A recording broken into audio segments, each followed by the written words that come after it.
Good morning, ladies and gentlemen. And for those of you just joining us, welcome back to FINNOVASIA's Future of AI in Finance Conference, the official program for days 4 and 5 of Hong Kong FinTech Week. My name is Tanuj Bartla, and I will be your MC for the rest of the day. I'm currently a product manager at FinFabric. At FinFabric, we develop software for capital market players. Our platform supports businesses in retail stock trading, algorithmic trading, and cryptocurrencies. It really is an exciting time to be in this space today. And in today's events, we have a number of exciting and interesting conversations taking place in this room today. We'll talk a little more about those conversations later. But for now, we have a unique masterclass from one of the most renowned AI advocates around. I would like to reintroduce you to one of the morning's distinguished speakers who will be giving an exclusive seminar for your enjoyment titled The Future of AI. From ants to quantum computing, new ways to create AI. Ladies and gentlemen, Senior Advisor on Artificial Intelligence for PwC, Mr. Eberhard Schoneburg.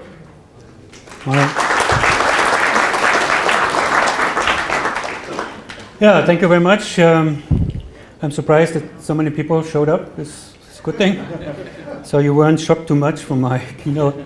So, as I said in the keynote, most of the keynote stuff was critical about AI, right? But I'm actually not the critical person. I just get upset and irritated if I read all this nonsense and see what's up there. But my real goal is to finally get something serious out of AI. And, we've been in this field for 60-something years now, and nothing serious besides some game stuff like AlphaGo and chess and stuff has been produced. We are very, very far away still from general intelligence, machine conscious, these kind of things. Is it even possible to get machines to have conscious? Do we want that? Is that a good idea? What if the computer attacks me when I want to put it off, right? We have to be quite considerate to develop consciousness. But on the other side, there's a reason, right, that we humans are conscious. So I want to dive in all these questions, and I will touch quite a variety of areas that you might never heard of. But I think that is where the future is, and I dive right into this. So I don't need to do this anymore. And I want to keep this also very short. AI as a science really became a serious science in 1956 with a big conference, the first conference on AI. And at 1956 is kind of an omen for me. It was my birth year. You can see how old I am. So I was actually born at the same time when AI was born, and it followed me around all the time. It's horrible. So what you see here, though, is very, very informative and interesting. All these guys, some of them you might know, some not. You probably know Marvin Minsky or Claude Shannon, the inventor of information theory. Marvin Minsky is one of the icons. He just died, I think, 2 years ago, of AI. And what is really interesting to note is that if you look at all these guys, you look at their background, they are either physicists, mathematicians, computer scientists, or engineers. It's surprising, right? When you talk about AI, there's no biologist among them or no one with a neuroscience background. But be fair to them, at that time there was no real neuroscience. It all came up much later only. So, but it is interesting because it shows you in what direction artificial intelligence has developed, namely in a technical engineering fashion into computer science mostly, mathematics and physics. These are the dominant themes, even now in AI. If you don't have a strong mathematical background, don't even bother to enter, seriously. I'm not kidding, because all the models that are out there that everyone is using is heavily relying on mathematics. And the more modern, the more math is in there, not the less math. And my attitude and strategy is, even though I'm a mathematician myself, I'm a theoretical computer scientist, I think it's the wrong path, to be honest. And that's quite surprising, I think. But more and more people start switching and start thinking differently about AI, because so far, after 60 years, nothing really big has happened. Compare the development time of AI with, for example, the development of airplanes. The first airplanes were launched at around 1900, 1903, something like this. 60 years later, we were on the moon. I mean, that's what I call progress. There's nothing like a moon landing in AI yet, anywhere close, right? So we have to change something. We have to be much more open, do completely alternative approaches and see how it goes and where it gets us. The first models, actually was surprising, of AI were developed in the time when the first computers were developed, in the 40s and 50s. You know, at that time, computers were just a huge revolution. You may know Alan Turing, if you've seen the Imitation Game or so. At that time, obviously, computers were mostly used for military purposes, cracking the Nazi code and these kind of things. But they realized very early on that maybe we can do much smarter stuff with this. And Alan Turing was one of the first thinking about how intelligent, at the end of the day, can computers actually get. And there are some very solid theoretical mathematical theorems saying that essentially computers cannot get very smart. There's a proof from Gödel, that's the guy's name, who proved that certain things cannot be algorithmized. They cannot be solved by computers, but we humans can. So there's a big debate going on, what are the limitations of computation? And Alan Turing, so one of the pioneers of AI, got into this because he was thinking about, okay, what are literally the limits of computers? So he came up with this Turing test to decide when is something intelligent and when not, and so on, and it all started from there. Regrettably, he died very early, 1954, and then 2 years later they started this conference and started AI really going. So at that time, in the 50s, the model of the brain, and what I'm saying is that, you know, they started like with the most complicated thing they can do, right? Model the brain. But at that time, to their defense, you have to say, we didn't know so much about the brain, and it didn't look too complicated, actually. So what the people knew then was that the brain, shown here from the left side, so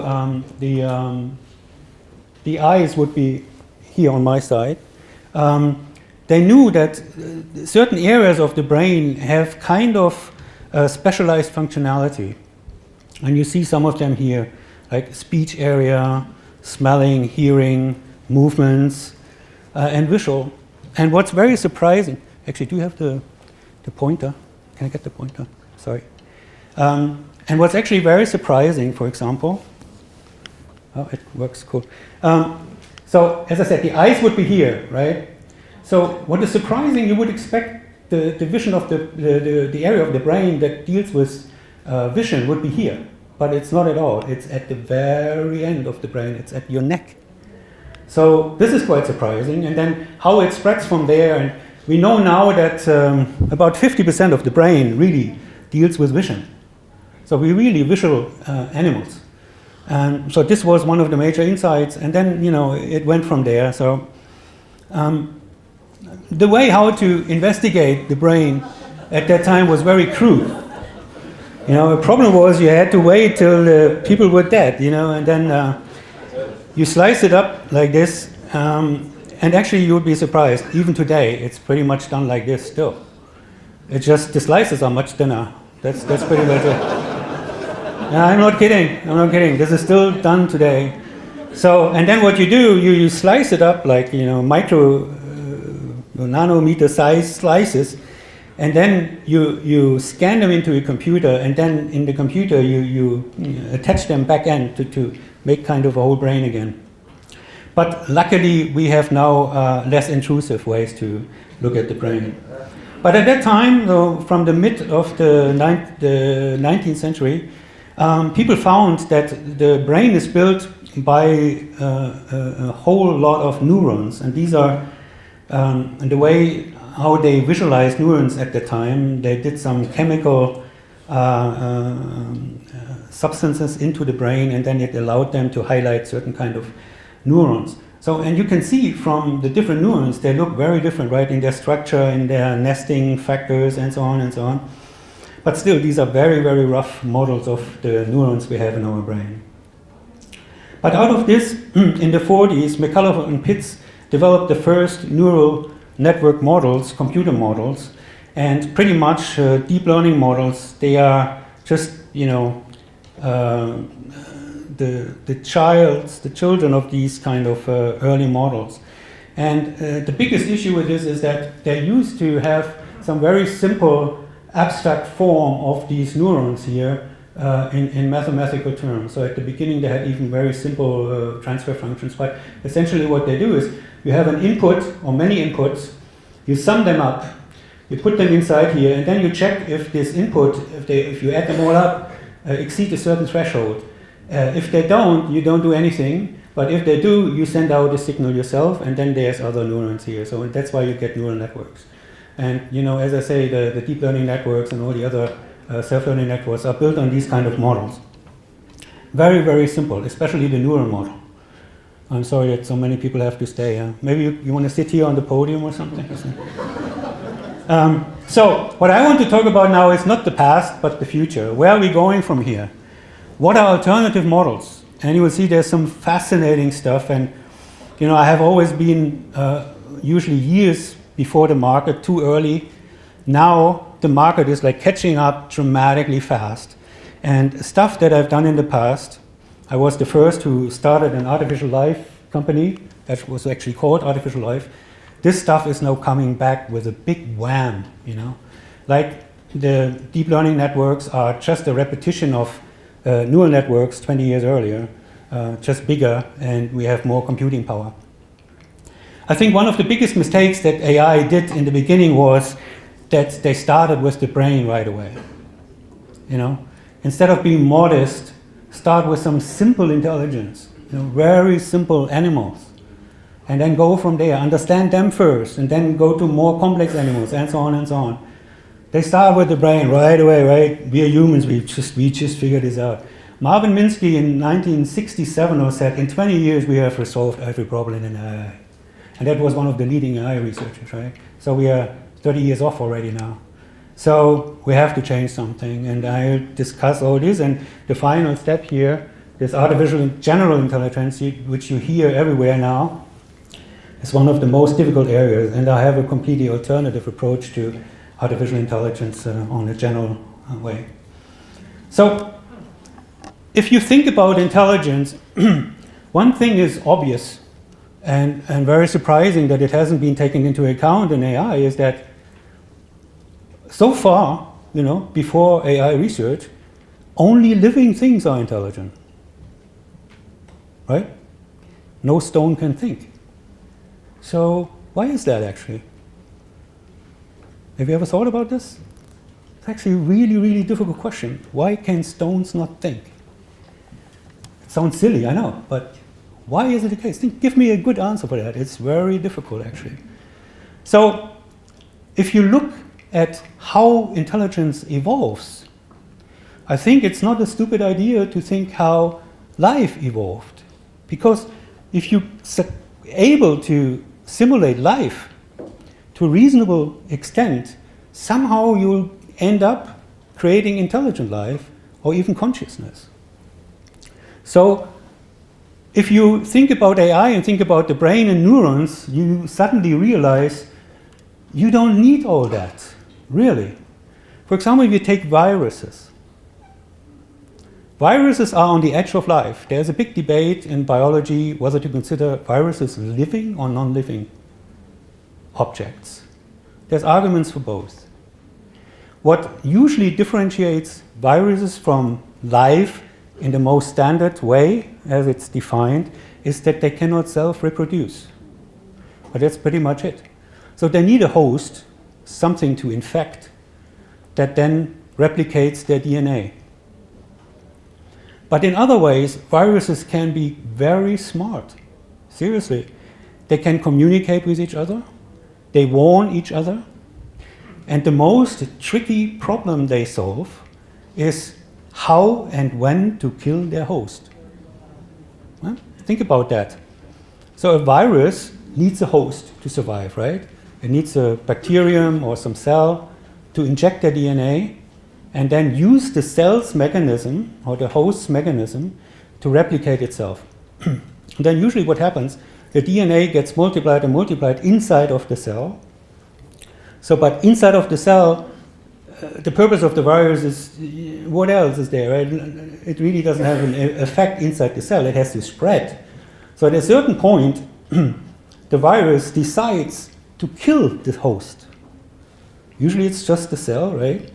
But then it kills all the host cells in a body, for example, in our body. And by that, it kills the body. So the virus has to kind of make a decision when to kill and how often to kill. If it kills too many, it will die out because it has no one to infect, right? It's actually, you think about a very tricky, very complicated problem. But they solve it. They have no brain at all. They have no neurons or anything similar to a neuron. How in hell can they do that? So, and this is, interestingly, one of the first areas of, artificial life is viruses, right? You all know computer viruses, right? Probably all of your computers are infected without you even knowing it. Actually, I was one of the first developers of computer viruses. You should blame me, But at that time, I had a very smart business model. I always say that, right? So I developed also the first virus blocker system. So I developed computer viruses, and I sell the virus blocker system. Was a very profitable area of my life. But go on to the next level. So viruses are on the edge. It's debatable whether they are living or not. But obviously, bacteria are living animals. They have DNA, they have a protective cell, they can self-replicate, but they do much more interesting stuff. They cooperate in all kinds of ways. For example, they cooperate to fight viruses. And they cooperate when they have to fight other animals, other bacteria, for example. They're very territorial, right? Like we humans, we don't like others to get close to us and stuff like that. No immigrants and this kind of foolish stuff. So they found all kind of mechanisms to fight off intruders. No brains, no neurons, right? They can mate. They have sex. They find food. With no brains, nothing. Right? It's very interesting. So we haven't figured out yet the step from computer viruses to computer bacteria, literally. And some people are working on this. It's a fascinating area. And you might think it's just on the invisible scale, right? The bacteria which you can see, which you only notice when you get sick. But there's huge animals without brains, right? I don't know if you know, but here are some examples. The sea urchins, my favorite food, or in the upper middle, the sea cucumber, or you know these guys, right? They are very painful when you touch them. I think and there's corals here, for example. Corals are animals, right? But this fellow here is the coolest one. So this is some kind of, I don't even know how to classify the biological term for that. But these kind of animals, what they do when they get born, they have a brain. A small brain, but they have a brain. They have a nervous system and brain, everything. So, but their way of progressing and recreate themselves is that when they get born, they just swim with the water flow. They detect an area where it's nice for them to live, South Florida or something like that for them. And then they just anchor there, on the floor. And that's where they stay forever. So, doesn't sound very impressive, but so first of all, the brain has to find this spot, right? So it doesn't have eyes or anything. But then comes the fascinating thing. The brain, our brain, for example, is only around 2 to 3% of our body weight. But it burns about 20 to 25% of the energy that you need. So the brain is a very expensive device in terms of biology. So, and that little creature knows that. And you know what it does? It eats its own brain. So when it has found its final spot, it just says, I don't need you anymore. And it eats its own brain. It's Quite cool, huh? I don't know any other animal that does this. And then there's animals like that. You know, fascinating. It's the smartest animal in the ocean. You know, if there's any extraterrestrial on Earth, it's probably an octopus. And the cool thing about the octopus, it has, how many? 9 brains. It has a central brain here somewhere, there, in the head. But every arm, every of these tentacles has its own brain. And they are completely independent animals within the octopus. So if you cut off one of these arms, it can go live on, you know, it grabs stuff, it walks around, does all kind of great things. And they do this because, you know, they often get in fight with like sharks and other animals that bite off some of their tentacles. And they say, you know, I don't want to say the same word, just get rid of it and then grow a new arm. That's what they do. And they're extremely smart, believe me, they're exceeding dolphins by far, and dolphins are already very smart. So what they can do, for example, you know these child-proof bottles from the pharmacy or when you have special drinks, right? They have these child-proof. Most adults cannot open these child-proof things, you know, but they are built usually for kids, you know, I don't know, from 2 to 3, 4, 5 years old. It's no challenge for an octopus. They open these within minutes, you know. It's crazy. They're a really, really smart animal.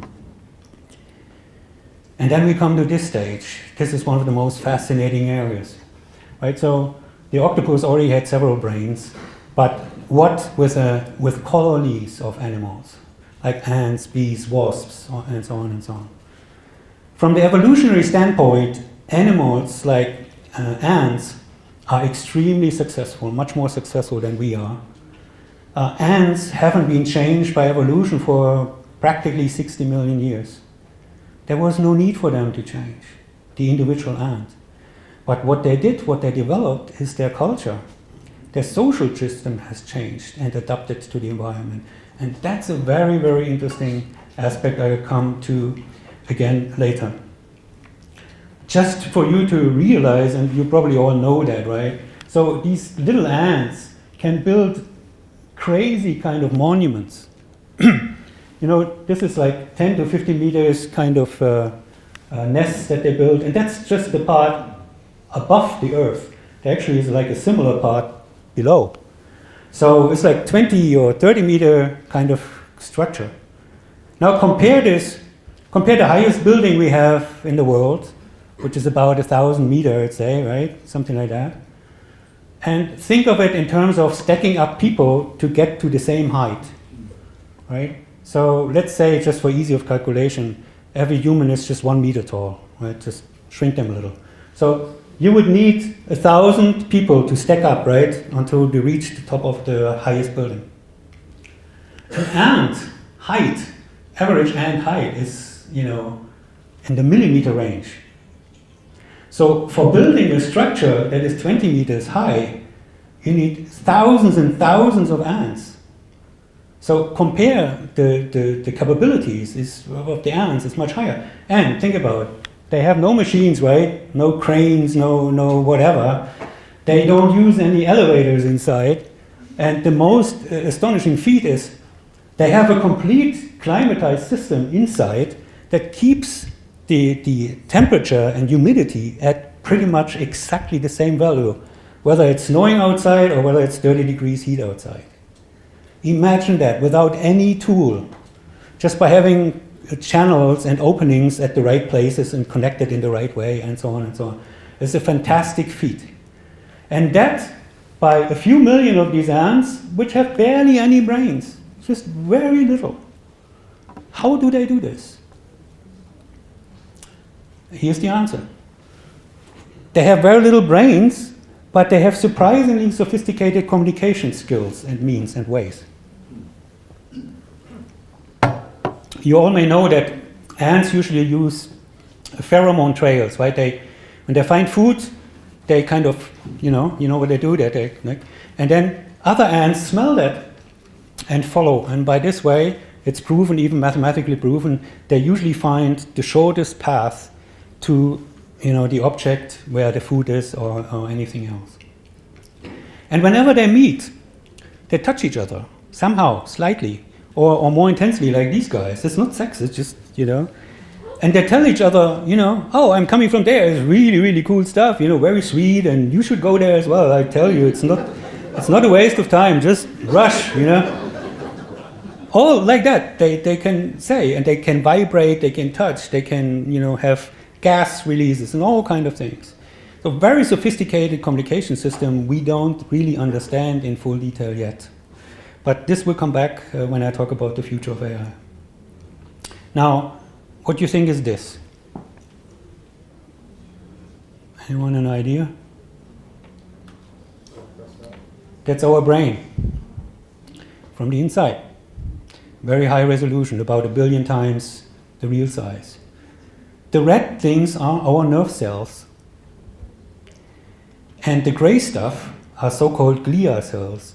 So in the past, these glial cells were considered like the bamboo scaffolding you have here in these Hong Kong buildings from the outside, the skeleton to kind of hold the structure in place and allow, the support chain and so on, the glial cells. So there's about somewhere between 10 and 100 glial cells, this gray stuff here, in relation to each of these. So for every of this cell, you have about 10 or 100 these gray cells. Now we know that these glial cells are not just scaffolding, they just don't hold the nerve cells in their places. They're actually really interacting with the nerve cell, they actually influence their decisions, and they have their own communication system. And they talk to each other. So we have about, in our brain alone, about 85 billion nerve cells. And at least 10 times that many of these gray glial cells, and they all talk to each other. And that's the reason of our intelligence, I'm telling you. And this is, I think, when I saw this the first time, something similar like this the first time, I was completely shocked. This is a time-warped sequence showing a single nerve cell in the brain, a single neuron. And you wouldn't believe this, right? This shows like 5 minutes in 20 seconds or so. Look how these nerve cells move around. It's crazy. Every cell, no, not every cell, about 75% of the cells in our brain have some major changes every single day. So 70% of the cells in your brain change every single day. It's quite amazing, isn't it? So considering this, it's surprising that people are quite stable, right? But it also shows you the effect of going to Lan Kwai Fong. If you drink substantial amounts of alcohol, you kill these kind of movements and new connections, and in a massive way. The only good thing is that even an average person has still 85 billion. It takes a lot of beer to kill half of them, So, but in a sense, it really hurts your brain to drink too much alcohol. But I show this picture on purpose to show you what, one of my key messages is that our brain is actually nothing else but a gigantic anthill. You should see the neurons as ants, and all the neurons communicating with each other, and you have an infrastructure, the glial cells that support you, that bring you food, bring you oxygen, these kind of things. But this has a substantial effect on intelligence if you think about this. So intelligence used to be considered a function of the neurons in the brain, but now it's considered more a networking effect and a super colony effect, as we call it in artificial life research. One of the most tricky problems, though, is to really figure out how these neurons talk to each other. So in these simple models, like you heard about the neural networks, they assume that the neuron is either quiet or it sends a steady signal out. But that's anything from true in the real world. The neurons talk to each other much more like in a Morse code. They're not doing bzzz, bzzz, something like this, right? Like the neural network models suggest. They do like, And we haven't figured out at all how to read this. It's like you find an ancient script, like from the Egyptians or so, and it looks like a language, but you have no clue really what it says. This is very complicated, and also because of the speed. You have like 1,000 signals in a second, roughly. So, but what you can see here, obviously, if you record these messages of a single neuron over time, you see that they really change, right? They change in terms of how many signals do they send out. They change in terms of what's the distance between the signals, and so on and so on. So it's a very difficult mathematical problem to really understand the code of the neurons, how they talk to each other. Once we have solved this, we have made a major. It's like the introduction of quantum theory in physics compared to standard physics. It would be a major jump in how to understand how the brain works. And on top of that, you can't really visualize how the neurons work inside the brain, but if you could, it would pretty much look like this. It's like a huge fire thunderstorm, Every part of the brain is somehow involved. It's not like the simple model we had in the beginning where certain areas do certain things. We now know that pretty much in everything the whole brain is involved in a very erratic way, very difficult to understand way. We still know that certain areas focus on certain things, like the frontal part of the brain is more for planning and for more intellectual tasks. The head of the brain is for visual. On the side it's for audio and so on. We know that. But how it actually really is connected, we really don't know and understand. It's a very, very complicated problem. So I come now to really the future of AI. And when we go there, the approach is to mimic biological processes, and the development of biological things like animals. But, shockingly, as it is in artificial intelligence, nobody knows how to define intelligence. Seriously. There's thousands of definitions, but as soon as a definition is out, people come up with counterexamples, show that definition cover everything, or there's a contradiction there, here and here. Same with life. It's shocking, isn't it, that after thousands of years of humanity, we still haven't figured out what is life. One of the most basic questions you can ask, what is life? What defines life? And where's the limit? So, to solve that problem is very difficult. However, we are much closer than to define life than to define intelligence. Where there is life, sooner or later you have intelligence. But, what is intelligence in itself is extremely difficult to define. So it's better to go back to the question of what is life, because the chances are much higher to define really what life is. And if you think about how human life, for example, appears and emerges, there's so many, really fascinating details. But just think about one thing, right? Life, human life, starts with a single cell, right? You all know this from basic biology. And then the single cell divides itself into two cells, the 2 into 4, and so on. It's always doubling every step. Until it gets like a very densely packed, what they call blastula, a round ball, looks like a soccer ball, but with many more cells on it. And then something very strange happens. All of a sudden, in this development process, oops, now the battery is empty. Okay, that happens. So, what you see and therefore this has more energy now. What you see on the bottom is that all of a sudden, the completely spheric ball turns a dent, at the bottom. And this is the area actually where then the brain develops. We haven't really figured out how this happens and why this happens, but I'll give you some clue how this happens. But just if you think about it, while you are in the womb of your mother, just the brain area creates roughly 1.3 million new cells every single hour while you are in the womb for 9 months. Every single hour, 1.3 million new cells. And not only that, the amount is just mind-blowing. But they are not all born at the place where they have to be. They have to all crisscross around inside and find their right place where to go. It's just a nightmare of an organizational, logistical problem. So when we deal with all this, just as a side effect, we will have to kind of solve these kind of problems. And I'll give you an example how this is possible. So in the, I don't know exactly when it was, in the late 60s, early 70s,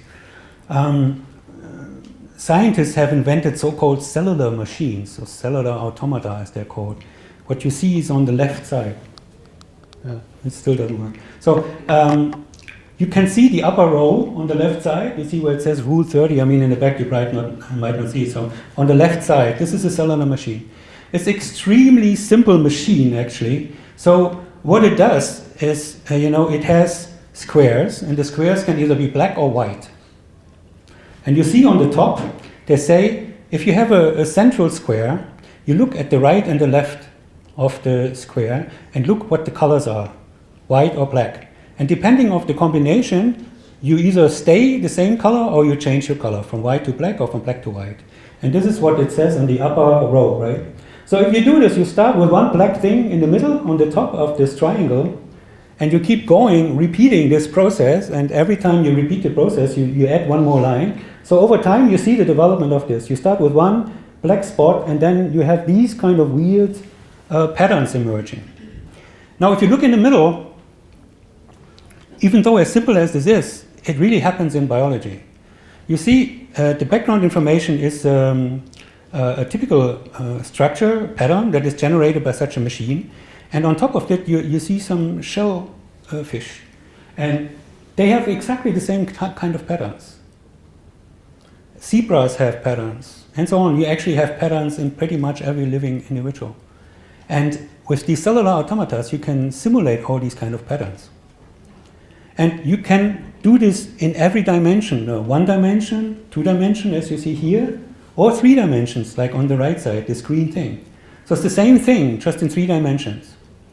So with these kind of algorithms, you can create like skeleton structures or very stable structures that are very light, can bear very heavy weight, but are made of barely any material. So that's a very big use of these kind of cellular machines. Now, you think about that, what is interesting is that these machines on the left side, they look so simple, right? There's really nothing to grab. You can explain this to preschool children very easily. There's nothing really hard to understand. However, it turns out some of these rules in machines are so powerful as any given computer. So with these kind of simple rules, you can emulate any type of computer. It's unbelievable, right? You can give me any program, as many million lines of codes you have, I can simulate this with such a simple kind of machine. That's a consequence of the invention of the Turing machines, because these machines are kind of universal, generalized Turing machines, so they can simulate any given program. So if you animate these things now, if you show every time step after each other, you see these kind of movements. And you may have known the game of life, right? It was very popular in the 70s. And what happens here is, like, following these simple rules, you can see there's an amazing type of patterns, and there's a simulated kind of movements of these patterns, right? It looks like they're moving over the sphere or the plane here. And this doesn't look very impressive, right? It's, I don't know, it's maybe a fun game for mathematicians, but not really for normal people.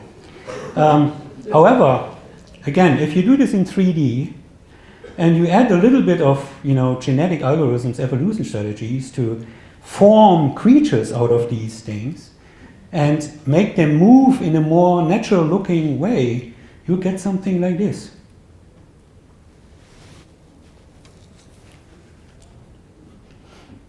Is that cool? I think it's very cool. You cannot help but think of this as like a living creature, right? It moves around, it's a little bit clumsy and it doesn't look like a real animal, but the movements look very natural, right? That's how you think about bacteria would move around. They actually do. There's models for bacterial movements like that.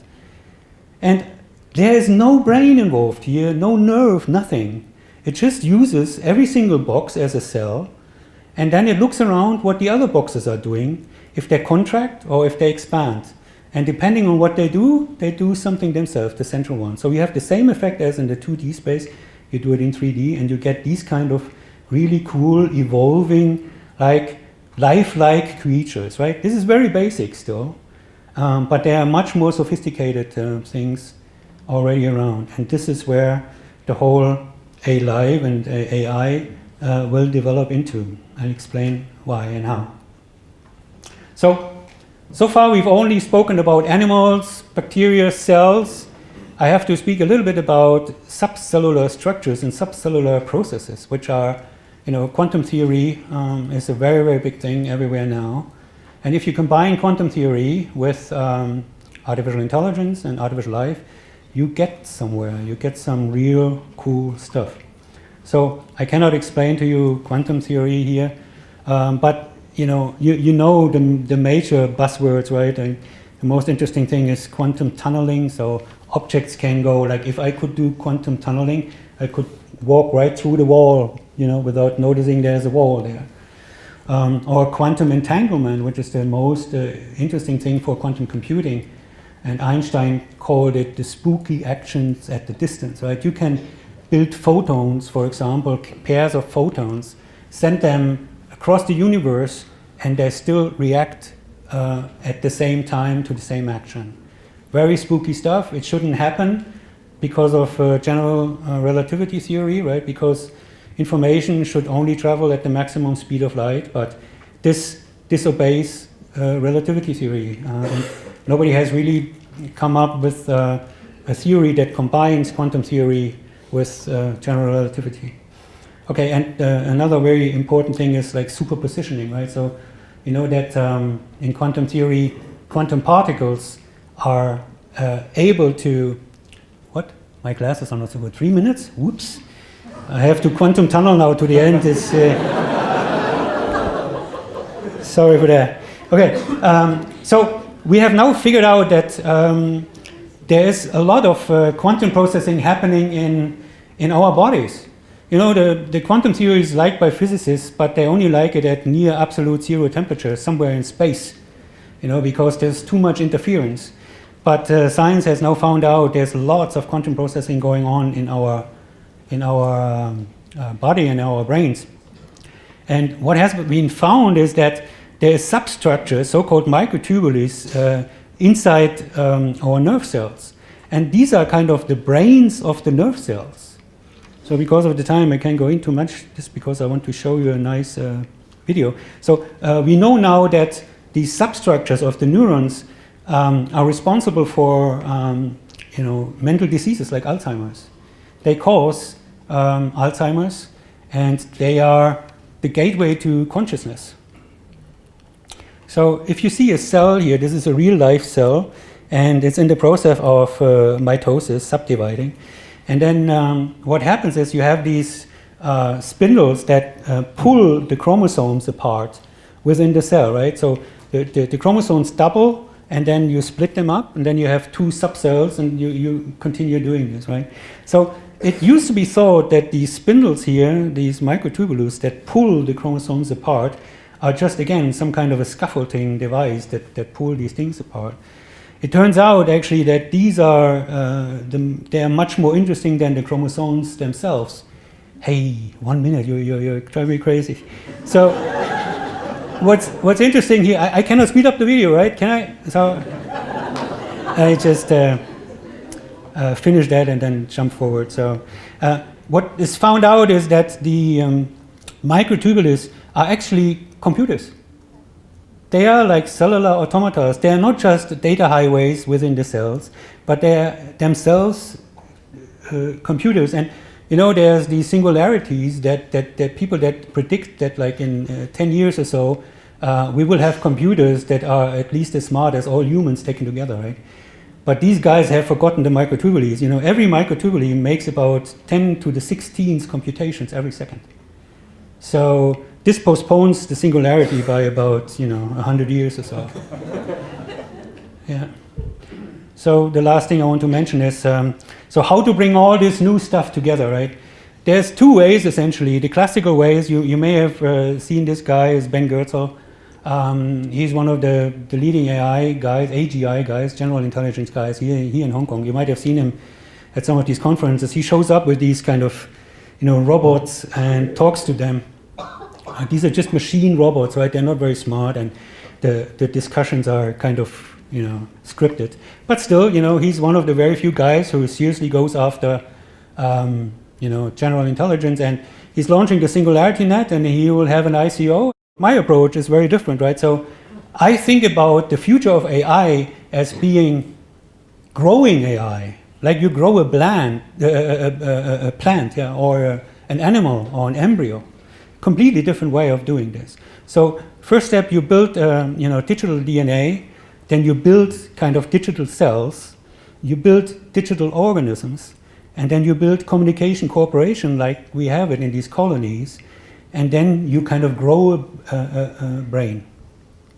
So the difference between these two is you have an engineering mathematical approach, or you have a biological, like nurturing, growing approach. So they cut me off of all this cool stuff. I'm very sorry. I mean, just look at this, huh? I mean, these micro insect-like computers, it's just fantastic stuff we are involved in. And the last thing I want to show also again, you saw that maybe in the speech before. So we are getting involved in all this, and it's a fascinating new world, and please feel free to contact us. Thank you very much for your attention.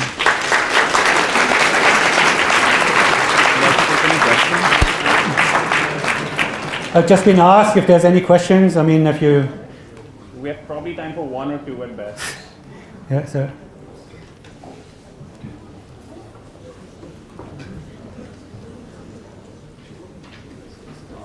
Like a few days ago, so it's DeepMind, Google's DeepMind. What do they call that? AlphaGo 0, right? So results come out, and it seems to be able to, like, learn, it's reinforcement learning by itself. Now, do you think that from that you can develop some algorithms so that like as a startup right now, so if you start something that's based on machine learning, the problem is that you pit yourself against big established companies. They already have a huge amount of data, right? So then you have a chicken and egg, right? So, but with that approach, do you think it's possible to develop algorithm, commercially useful algorithms, so that you do not really have to have a huge amount of data to begin with? You just, you beat your own games. Is that possible? You mean with this artificial life approach? Yeah, something like that. Yeah. So, Something like that. Yeah. So you reward yourself and penalize yourself, and therefore you don't have to have. That's classical AI, right? So the whole point of my speech was not to do this classical AI. I don't know if you have got this point, but so the main point is not to develop algorithms. You don't need to. You grow digital life forms that will be able to solve problems. Understand? It's a very different approach. No more programming. Like in general AI, what you do, also kind of no more programming, you train systems, right? In our approach, you grow systems, and even no more training. But you still have to nurture them. You have to put the systems in a nurturing environment. Like if you grow a plant, right, you put them in a greenhouse, you put them in the soil, you put some nutrition on it to grow. You need to do the same thing. But it's completely different from programming. Okay, anything else? Sorry, that's all the time we have for now.